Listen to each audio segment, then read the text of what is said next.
Florida voters head to the polls today for the state's primaries. One of the races is the Republican nominee for U.S. Senate. Joining us live is Rubio, who's the Republican candidate. Thanks so much for getting up early and joining me this morning. Good morning, Dana. Thank you.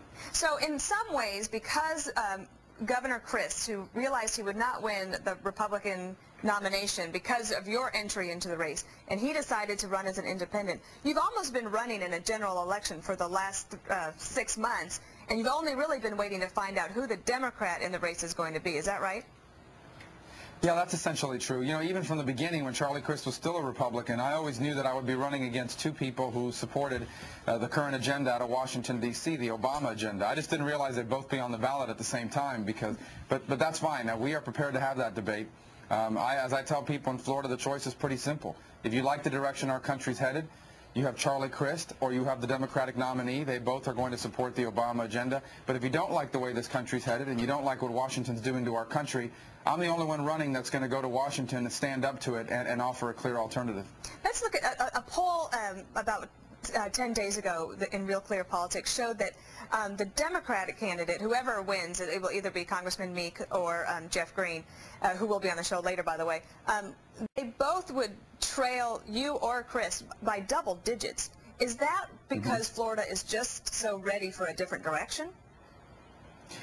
Well, I think it's a combination of factors, not to turn into a political pundit, but I think the Democrat candidates are still not well known. Obviously, that's changing now as they do more commercials and are campaigning more. But, you know, ultimately, as we move towards November, as I said earlier, the choice in Florida is going to be crystal clear. You know, you're going to have two candidates, Charlie Crist and the Democratic nominee, who think Washington is doing a good job.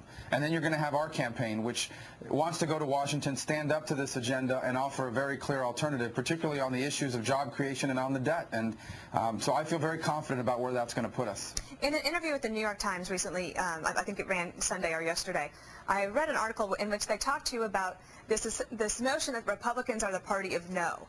You rejected that, and you said that you have to run on ideas and policies. Tell me, what in a three-person race, once that starts tonight, you know, at midnight, whenever we have the results, how are you going to distinguish yourself from those other two? Because in some ways, I think the messaging is going to get a little bit mucked up. Sure.